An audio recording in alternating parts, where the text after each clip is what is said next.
दोस्तों, स्वागत है आपका अपने YouTube चैनल लॉ यूट्यूब पर। आज हम पढ़ेंगे इंडियन कॉन्ट्रैक्ट एक्ट के सेक्शन 10 के बारे में।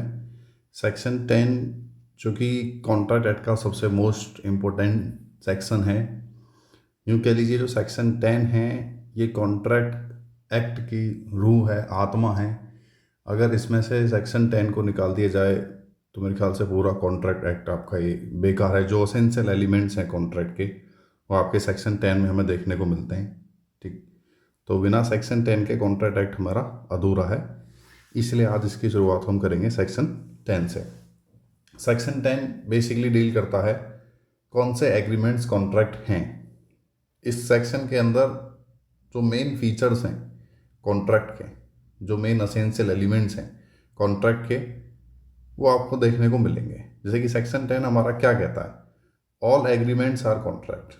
सारे एग्रीमेंट्स कॉन्ट्रैक्ट हैं if they are made by the free consent of the parties. पहला असेंशियल फीचर्स। असेंशियल फीचर्स आपको निकालने तो इसी सेक्शन 10 में से ही निकलेंगे, वो अलग से नहीं आएंगे। आपने अगर सेक्शन को ठीक से समझ लिया, उसकी बेरेट की लैंग्वेज को ठीक से समझ लिया, तो आप डेफिनेशन और सेक्शन से ही आप वहाँ से पॉइंट जनरेट कर पाओगे। ये अलग से नहीं निकल के आते, इन्हीं में से निकलते हैं। ठीक, तो जैसे कि पहला फीचर हमारा निकल के आया कॉन्ट्रैक्ट का, by the free consent of the parties. कौन से एग्रीमेंट्स कॉन्ट्रैक्ट हैं? All agreements are contract if they are made by the free consent of the parties. पहला feature, contract should be made by the free consent of the parties. दूसरा जो हमारा feature निकल के आता है आपका, कॉम्पिटेंट टू कॉन्ट्रैक्ट। मतलब the parties should be competent to form a contract. ये कॉन्ट्रैक्ट किसके लिए होना चाहिए? एक लॉफुल कंसीडरेशन हो, फॉर अ लॉफुल कंसीडरेशन, और एक लॉफुल ऑब्जेक्ट हो। Plus last but not the least, that contract should not be expressly declared to be void. ये पॉइंट समझने वाला है। मतलब कि कुछ ऐसे कॉन्ट्रैक्ट्स हैं इंडियन कॉन्ट्रैक्ट एक्ट के अंदर जिनको एक्सप्रेसली डिक्लेयर किया हुआ है कि वो वॉइड हैं। जैसे कि section 24 of Indian contract act, section 25, the contract without considerations are void, the contract made by the minor void. Unlawful consideration है जिन कॉन्ट्रैक्ट्स के अंदर, वो वॉइड हैं। The contracts which contain the unlawful objects that are void. So these are such types of contract which are expressly declared void in Indian Contract Act. इसको हम अलग से डील करेंगे, ये एक अलग चैप्टर है। अभी हमारा फोकस रहेगा हमारा जो एसेंशियल फीचर्स हैं कॉन्ट्रैक्ट के, उसके ऊपर। ठीक है, तो यानी कि ये 5 पॉइंट्स हैं या 5 एसेंशियल आप एलिमेंट्स याद रख लीजिए इसके।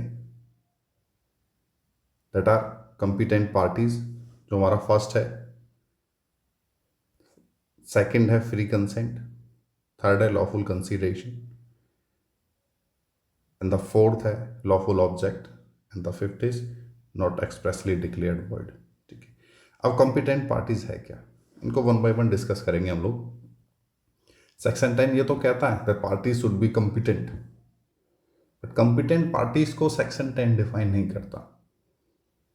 कॉम्पिटेंट पार्टीज कौन है ये डिफाइन करेगा आपका सेक्शन 11, जिसमें कॉम्पिटेंट पार्टीज की डेफिनेशन दी है, क्राइटेरिया दिया है that who are competent to contract।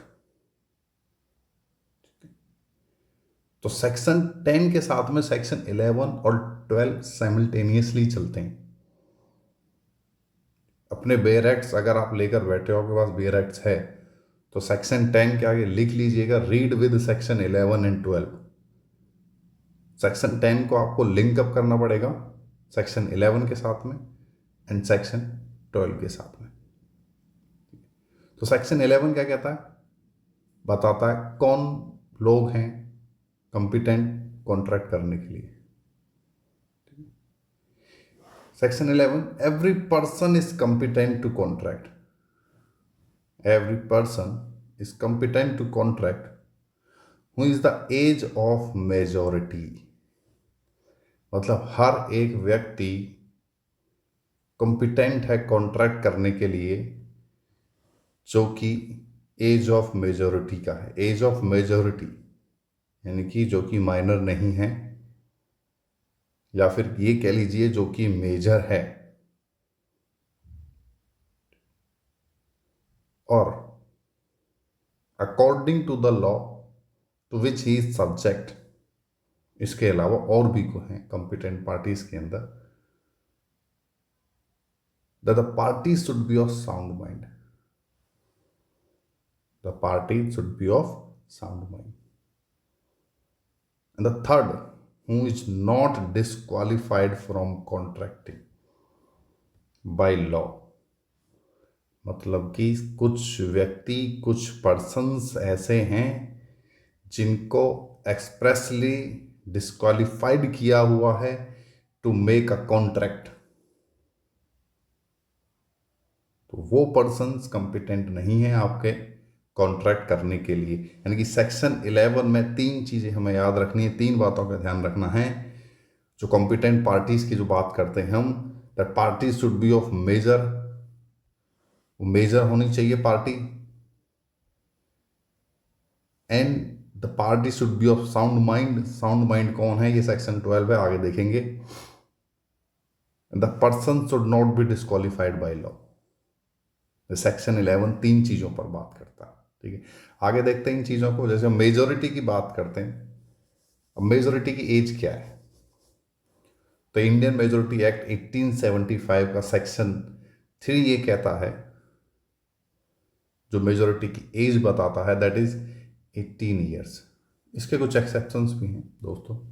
Exception जैसे कि हम बात कर लें कि माइनर्स की प्रॉपर्टी की अपॉइंटमेंट की, जो गार्जियन अपॉइंट किए जाते हैं माइनर की प्रॉपर्टी की देखभाल के लिए, तो वहाँ एज ऑफ मेजोरिटी 18 ईयर्स आ जाती है।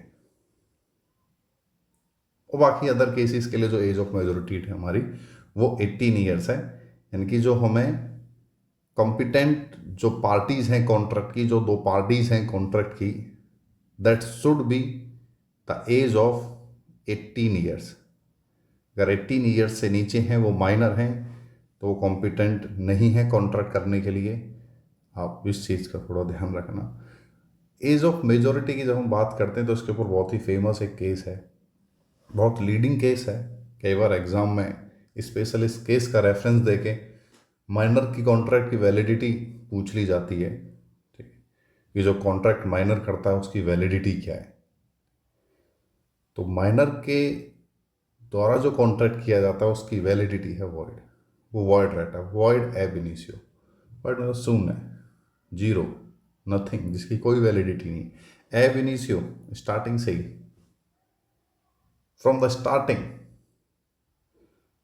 the contract made by the minor is void ab initio, that is held in Mohori Bibee versus Dharmodas Ghose. इसको हम एक अलग वीडियो में डील करेंगे इन डिटेल में कि कौन से एक्सेप्शंस हैं जहां पर माइनर कॉन्ट्रैक्ट कर सकता है या नहीं कर सकता है, और जो दूसरी चीज़ें हैं इस केस में जो डील की गई थी मोरी बीबी वर्सेस धर्मदास घोष में, वो भी हम एक अलग से एक टॉपिक में देखेंगे। ठीक, साउंड माइंड, जो कॉम्पिटेंट पार्टीज का जो दूसरा एलिमेंट है, that is of sound mind. Sound mind कौन है, सेक्शन 12 बात करता है। तो for the purpose of contract sound mind किसको कहा जाएगा, तो सेक्शन 12 का आता है, कहता है at the time when he makes it is capable of understanding it and of forming a rational judgement as to affect upon his interest. मतलब हर एक व्यक्ति वो साउंड माइंड है जब वो कॉन्ट्रैक्ट कर रहा है, when eight the time of he makes contract, he is capable to understand the points of contract and can form a rational judgment for his interest। मतलब कॉन्ट्रैक्ट के असेंस को तो समझे ही समझे, एक इस बात की रेशनल जजमेंट फॉर्म कर पाए कि वो कॉन्ट्रैक्ट है उसके लिए सही है या नहीं है। उसको हम साउंड माइंड कहेंगे। तो if the person is capable to understand the effect of contract on his interest, should be consider a sound mind. इसके बाद दो चीजें और है जो आपको इसमें याद रखनी है। A person who is usually of unsound mind, person जो कि यूजुअली अनसाउंड माइंड रहता है, बट हमेशा नहीं रहता, ओकेजनली वो कभी साउंड माइंड में भी आता है। तो जब वो साउंड माइंड है person, that time he can make a contract, that time he can make a contract. But that person was not in their sound mind may not make a contract। मतलब कि जब व्यक्ति unsound mind है वो contract नहीं form कर सकता। क्यों नहीं फॉर्म कर सकता? Because he is not capable to understand the contract, that's why. Unsound mind, unsound mind की जब हम बात करते हैं, तीन कैटेगरीज आती हैं अनसाउंड माइंड में: idiot, lunatic and intoxicated. Unsound mind एक ब्रॉड वर्ड है, बड़ा वर्ड है। इडियट कौन है? Lunatic and intoxicated. इडियट मीट जो कि परमानेंट अनसाउंड माइंड है, हमेशा अनसाउंड माइंड रहता है। तो इडियट जो कि अनसाउंड माइंड है, वो कॉन्ट्रैक्ट फॉर्म करता है तो उसका इफेक्ट रहेगा void. The contract made by an idiot is void ab initio. वो वॉइड है स्टार्टिंग से ही। सेम इफेक्ट है the contract made by the minor, same effect आएगा the contract made by idiot. Next है आपका लूनाटिक। लूनाटिक कौन होता है? जो कि टेम्परेरी अनसाउंड माइंड है, टेम्परेरी, ठीक है। मतलब कभी कभी वो इडियट या वो लूनाटिक वाली स्टेज में चले जाते हैं जहां पर they can not form a rational judgement, they can not understand the things. तो जब वो उस अपने अनसाउंड पीरियड में हैं, उस टाइम वो कॉन्ट्रैक्ट मेड नहीं कर सकते हैं, फॉर्म नहीं कर सकते। But when they are sound mind they can make a contract. Section 12 हमारा यही कहता है, सेकेंड पॉइंट सेक्शन 12 का। हिप्नोटाइज पर्सन्स जो कि दूसरों के बस में है, can not form a contract. Delirious and mental decay person can not make a form contract. Validity void रहेगी इनकी भी when they are not in their sense and makes contract, that time contract made by those persons shall be void। But when they are in their sense, when they are aware about all the contents of the contract, when they are from a rational judgment, when they can understand the contract, that time उसकी जो validity है वो valid रहेगी। दोस्तों इन points को आप ध्यान रखना। इंटॉक्सिकेशंस, नशे में है, नशे में है जब कोई इंसान इंटॉक्सिकेटेड है, that time they can not make a contract. क्यों? अंडरस्टैंड नहीं कर सकते वो कॉन्ट्रैक्ट को, they can not form a rational judgement. उसकी वैलिडिटी क्या होगी? वर्ड रहेगी। The contract made by the intoxicated persons और वर्ड, ठीक है। पर्सन डिस्क्वालिफाइड बाय लॉ, जो हमारा तीसरा पॉइंट था सेक्शन 11 का, कॉम्पिटेंट पार्टीज में ऐसे कौन कौन से पर्सन्स हैं जो कि डिस्क्वालिफाइड हैं कॉन्ट्रैक्ट करने से? Alien enemy, alien enemy means जो भी दूसरे देश के हमारे जो शत्रु हैं, उनके साथ हम कॉन्ट्रैक्ट नहीं कर सकते। अभी जैसे कि मान लीजिए यूक्रेन एंड रसिया का वॉर चल रहा है, तो the both countries are enemy. At this time their civilians can not make a contract with each other. Convicted persons who are in prison cannot make a contract. Insolvent Vijay Mallya, जिसका दिवाला निकल गया है, जिसको कोर्ट ने डिक्लेयर कर दिया insolvent, they cannot make a contract. Corporations and companies cannot make a contract. तो ये हमने इसका फर्स्ट पॉइंट डिस्कस किया है कॉम्पिटेंट पार्टीज का. ठीक है. Free consent, lawful consideration, lawful object and expressly declare to be void. ये जो आपके इसमें 4 पॉइंट्स बचे हैं, इनको हम अलग से एक वीडियो में डील करेंगे.